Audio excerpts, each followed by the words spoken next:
Welcome, welcome, welcome, Pixel Poppers. It's me, Jordan. It's been a long time. It's been a long weekend. We're nearing its end, but we still have a couple great talks left for us. And the next one is Lose the Dice, featuring Mary Georgescu. Hello. Brianna Shuttleworth. Hello. And Caroline Porter. Hi. And then take it away. Yay. Hi. We're very excited to be talking about RPGs. We've had quite different journeys designing 3 different systems for the stories we wanted to tell, and we felt it was important for new designers to get a different take and not feel discouraged and just try some stuff, experiment with some stuff. So let me see how to... How do we click? Maybe the center button. Oh. It's okay. Yeet. Jordan, help. Oh. Haha. So why are we losing the dice? Where are the dice going? Will they come home in the winter? Or what will they do come winter? So we just want to get rid of, we're not going to be talking about D&D, we're not going to be talking about Apocalypse, and we're not going to be talking about Fate.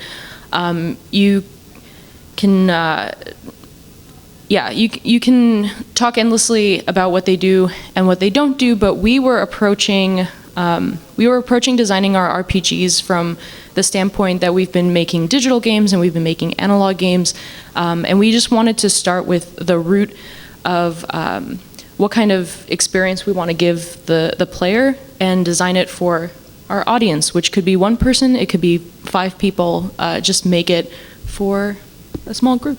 Mm-hmm. So just a really quick explanation. I'm Mary, and I designed Starry Messengers, which is a 3 to 6 player RPG that is solely played through writing, and you're writing to the people at the table. Players are previous students of Galileo, a year into Galileo being accused of heresy, and you're all studying different fields, and you have a moment before you go off into the world. The game is played really quickly by sending out and receiving 3 observations that you have of the world, and then making a discovery at the end of the session. The next session would basically start with a response from the papacy. Okay, hello, I'm Brianna. This is the RPG I made. It's called The Moon Stares at Us in Shame. Now, this is an RPG set around saving the world through sacrifice. It's set in kind of a magical dystopia. Think the forest of the last unicorn, years after humans have been gone.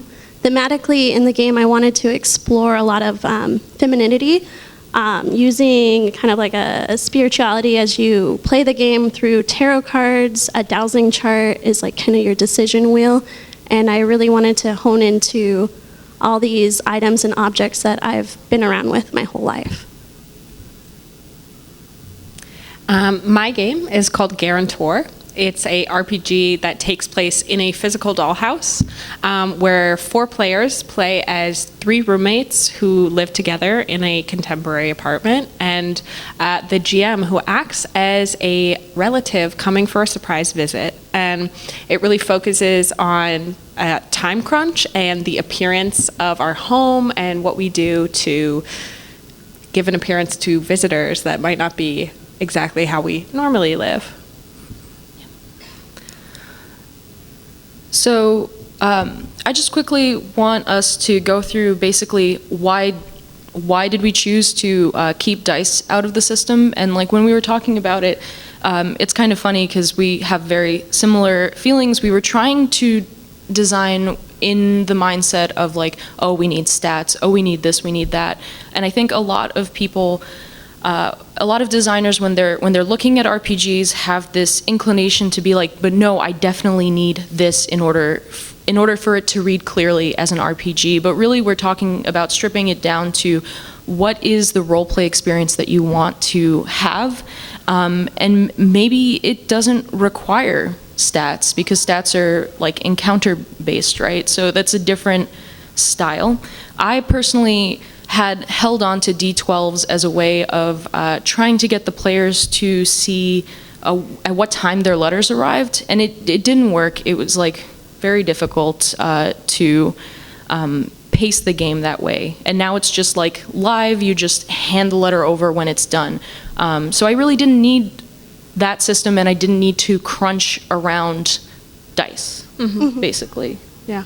So how we're... Yeah, that's really similar to how I've been thinking about it. I think when it comes to designing tabletop RPGs, there's a lot of baggage that comes with the genre of really great stuff that's been put out that have a similarity of dice and encounters and stats. And it's very difficult to create a tabletop game that RPG that doesn't have those things, because it just feels like it needs to be that to have power in this genre. But I think what we need to return to is this idea of like, how do we get people to role play well? It's the only thing the genre needs is role play, and that surprisingly doesn't need dice. Yeah, I think you all kind of nailed it. One of the things that really only attracts me, I didn't grow up with tabletop RPGs, and what really attracts me to this genre is the storytelling that can unfold. You don't really see this freedom of play elsewhere. So just right away, it's like, oh, what can I do? What can I do? And I think a lot of the times when we're thinking about design, we take from the systems already established. So it's hard to branch away from D&D, Fate, and Apocalypse and figure out elsewhere. But I know growing up, one of the reasons I never was attracted to these genres is like dice did scare me. I saw everyone playing D&D and I didn't know what was going on. Like, oh, are they doing math? Like, and it's just like, I can do it, but I didn't want that sort of pressure. And it also didn't seem like fun. I'm like, how are you telling a story and you're rolling like 17? I didn't understand what was going on, and I wanted to eliminate that barrier. Also, I do think that there is a phenomenon that happens when you have like a really crunchy system and you have a lot of rules and you have like someone who's running the game. It's so much easier for the person to feel stressed out and feel like they need to enforce something. And that not only like messes up the pace of the game, but then also you're constantly ripping yourself from your character, and you're like out of character and in character. Sometimes not having those things, just stripping it away and then allowing you to live the experience is just a more fluid thing. And I just want to really quickly show some Yoko Ono pieces. It was like kind of floating around Twitter, and also the games that were awarded this year were also diceless systems. So I think there is this consciousness of like, you can perform something and embrace character and not have to just roll with it and not have to worry about fitting into the consumer, I guess, like version of what a TTRPG is. And I'll leave this up because it's just other examples of other diceless systems. But I do want to like ask how was the playtesting experience for your games? Because for me, I learned a lot. Just letting go of the things that I thought I needed, like we talked about, like I think I came at it from a different place than you did, where I was like immediately like, no dice, anarchy, let's do improv skits.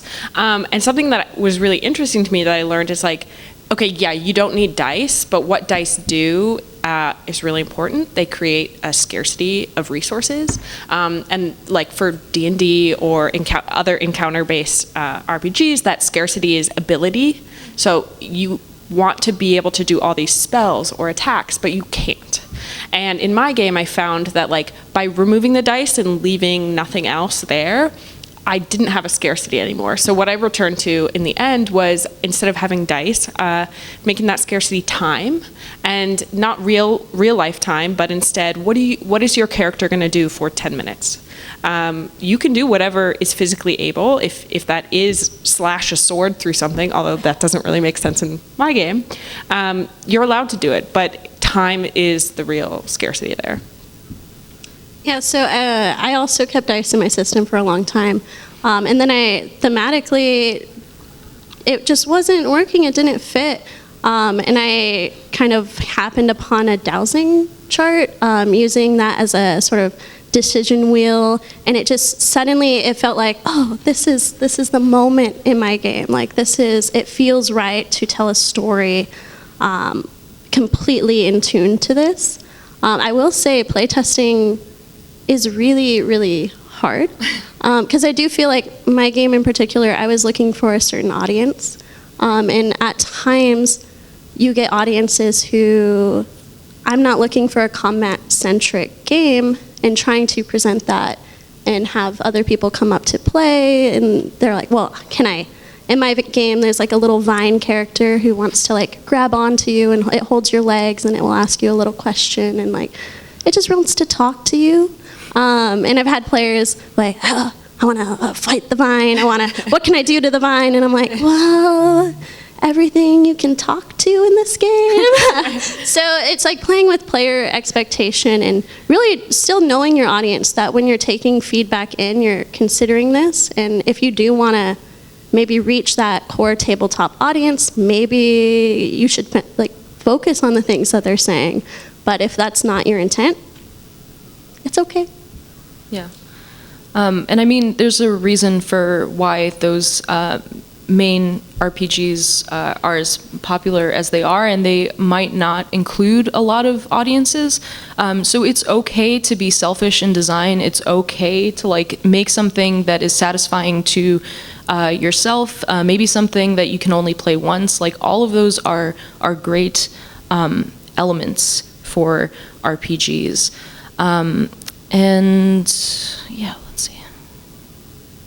So in general, create something for you, create something for a small community, maybe something that you can only play once, and something that uses strange mechanics. So when I was playtesting my game as well, I ran into a lot of the same of people that had played D&D before and came to it with expectations, and I think in trying to desperately stick to what I thought was traditional RPG design, I was avoiding the thing that made it special and made it unique, which was this instant gratification of like opening up the letters and like having that be in a shared space. So having changed it for these playtests that I did this weekend, I'm instantly seeing like, yeah, that's what it was all along. And yeah, I don't know. Is there anything? Can I add something? Yeah. So this is like bouncing off the playtest and designing for you, really. So like in my game, I really had an idea of like, I wanted to design the game I wanted to play as a teenager. I wanted this cute fantasy land where I got to explore and talk to the plants, talk to animals, and maybe explore a little like anger in a different way. And at one point, one of the feedback to me was, you're not using any dice. Are you afraid of math? And I wish to this day that I said, well, maybe, but like, you know, teenage Brie, I was afraid of math, so of course I wouldn't have played this game. And designing with that in mind, like, yeah, I don't want to design for your audience. I want to design for my audience. Yeah. Yeah, I think that's really true. Like, there is a lot of discouragement sometimes in the community that is kind of strange, because tabletop RPGs are so awesome for being so inclusive and allowing for so many different styles of play. But yeah, I think just the idea, at least in our experience, the idea of like not having combat and losing dice can be like already a big shift. And so, yeah. Yeah. I just want to mention, like, I playtested your game, and like the one thing that I thought was really impactful was like how crazy it is that like just moving a chair around like that in and of itself, like going back to like playing dolls as kids, but this somehow felt more mature, just having the furniture and stuff like that. And like I remember everything that happened because it was like a times thing as a resource, and it felt like a real world thing. So honestly, like this is advice that we had been given too. Like, if you have something that's a strange system, just play test it over and over again, and like know how to differentiate feedback that's going to help you in your direction versus feedback that's like only considering like the main titles of a genre, basically. Yeah. Yeah, I think that's really solid advice, and also I think also keeping an open mind to like when advice. I think sometimes when I was making this game, my immediate instinct was like, nobody understands because you're all trying to get me to use dice, so you must be wrong. And I think it also takes a understanding of like, actually, again, I've said this, but like dice are super solid, stats are super solid, and they are a great fallback. So if you're going to diverge from that, welcome to the sticky waters, but there's a lot of work to be done there and like a lot of play testing, but it's also very exciting. Yeah. Yeah. Yeah, I think that might be it. We can take some questions if anyone has any questions. Yeah. Yeah. Hi. I know, like, when using dice in RPGs, there's a lot of like math to go into it about how balanced the numbers and outcomes are. Do you find that using alternatives to dice make finding those balances harder, easier, different processes, stuff like that? Can I answer this? Yes. In my game, I use a dowsing chart. So in this way, what it is, it's like a chart with a crystal hanging, and the GM kind of holds this and will make the decisions. And it's gonna be unbalanced sometimes because it's just based off, like, sometimes you're asking a question to a little vine and maybe it's shaking yes and maybe it's shaking no. But it really thematically has to fit the tone of the game. Can I add on that? Yeah. I think also, so sometimes things are unbalanced, and there's something interesting in games that every time you play it is a totally different piece of art. And I think it's okay to be uncomfortable in that world of unbalance and recognize that sometimes it's like sometimes you make a really good film and sometimes you don't, and that's exactly the experience of creating a game. Is one time your players will collaborate with you in an awesome way, and one time they won't, and that's okay. Mm-hmm. Yeah, and no system is really truly balanced or perfect. And if it seems like it's balanced and perfect, then you should look at the kind of message that it's sending to. Like, always kind of analyze what those mechanics are creating. Yeah. I think that's our time. Okay, that's it. There's one. Oh. I don't know. Do we have Can we time? take one more or no? Okay. Yeah. Well, first of all, I'm so excited for like what you guys have made. I've been on the lookout recently for RPGs that are like not so dice and stack stuff. There's so much into it. I was curious with dice. They're sort of just like an easy way to provide constraints for players. So I was just curious how you guys approach also providing constraints in your own games and systems, or do you find that actually, like, by removing constraints, actually, you still have really cool experiences? Not sure. I feel pretty strongly that I can answer that because mine was so based off of historical. I started out with a lot of historical facts, and like the way that I was framing it was very difficult to figure out. But I do have constraints. I have a lot of constraints because you have to be as specific as possible. So it can be something as simple as like the year that you're playing in, or like the range of scenarios that you're giving. So I like focused mine at least. Every player has like a personal scenario that they're going through, and it's either something familial or state-related or devotional. So like you can still have those words and that framing. You need actually framing for it, and you can be as specific as possible with the questions that you're asking.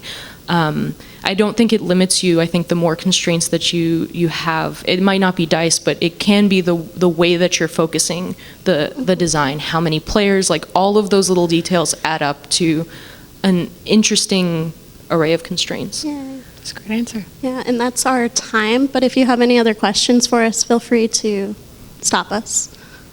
Thank you. I'll slide now. You can click the button. Oh. Thank you.